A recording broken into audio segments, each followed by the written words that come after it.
A década de 1940 foi um período difícil para a maioria dos esportes.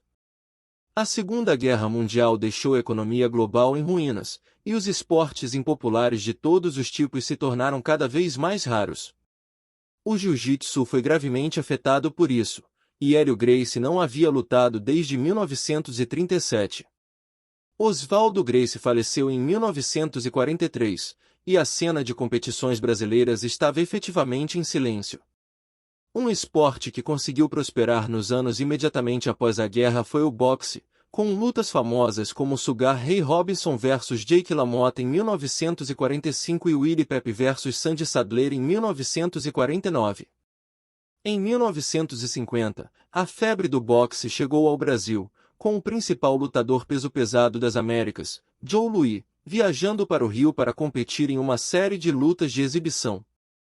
Joe Louis, um homem que buscava conquistar o título de Brown Bomber e se aposentar invicto, era uma grande figura, um ex-campeão mundial com 25 defesas de título e um dos grandes heróis esportivos afro-americanos, cujas lutas atraíam multidões enormes de forma confiável.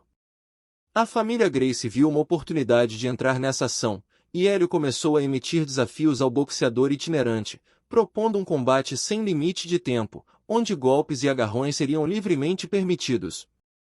Hélio apontou para uma lista impressionante de boxeadores e fortões que ele já havia derrotado e declarou que uma luta com Joe Louis terminaria da mesma maneira. Não surpreendentemente, Joe Louis recusou a oferta de Hélio, explicando que era um boxeador profissional com peixes maiores para fritar.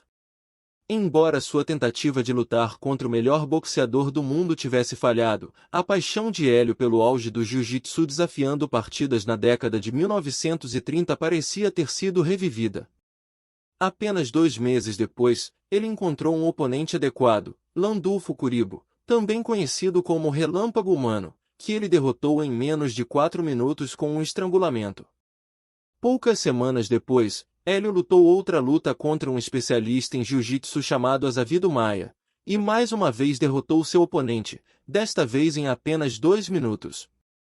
No mesmo ano, um diplomata alemão entusiasta do jiu-jitsu visitou o Rio e treinou com Hélio, declarando, em meio à grande controvérsia, que posso afirmar que nunca conheci um lutador tão surpreendente quanto Hélio, com um conhecimento prodigioso, nem mesmo o famoso Barão Jigoro Kano. Hélio é incomparavelmente melhor que Kano. Se isso era exagero ou não, parecia que, depois de mais de uma década de inatividade, Hélio estava de volta e determinado a lutar contra qualquer oponente que se apresentasse, quanto mais habilidoso, melhor. Não demoraria muito para que o desejo de Hélio se realizasse. Em 1951, 3 lutadores japoneses de judô chegaram às costas do Brasil com o plano de participar de uma série de lutas de exibição lucrativas. O trio incluía um homem chamado Masahiko Kimura, amplamente considerado o melhor judoca que o Japão já produziu. Ele havia subido rapidamente nas fileiras do Kodokan quando adolescente, tornando-se campeão japonês de judô aos 20 anos. Agora, com 34 anos, ele tinha uma reputação quase mítica.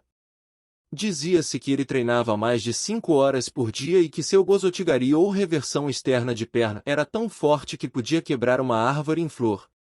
A imprensa brasileira estava entusiasmada com essas chegadas recentes. Onoshi explicou que Kimura não perdia há 15 anos e que, com 1,70 metros de altura e pesando mais de 90 quilos, era como um tijolo humano com a eficiência da dinamite.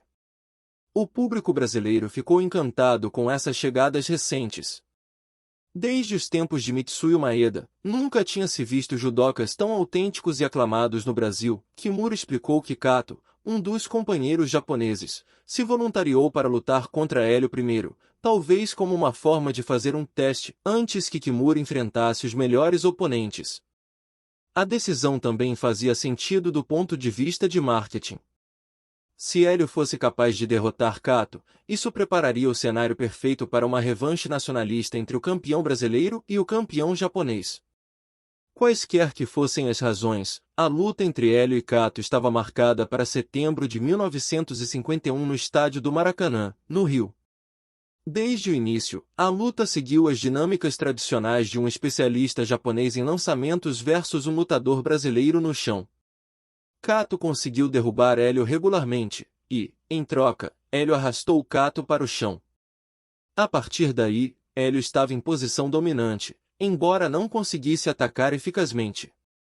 A luta foi declarada empate, uma decisão com a qual a imprensa local concordou posteriormente. Embora o resultado não tenha sido particularmente empolgante, a luta foi um grande sucesso financeiro e um dos eventos de artes marciais que mais arrecadou dinheiro que o Brasil já havia visto. Não demorou muito para que uma revanche fosse organizada, desta vez em São Paulo. A segunda luta acabou sendo mais emocionante do que a primeira. Cato começou agressivo, quase jogando Hélio para fora do ringue. Logo depois, ele derrubou Hélio antes de ir para o chão com o lutador brasileiro. Isso acabou sendo seu erro fatal. A partir daí, Hélio conseguiu estabelecer sua famosa guarda e aplicar um estrangulamento de gola, fazendo Cato desmaiar. Nossa história do jiu-jitsu brasileiro é mesmo fantástica.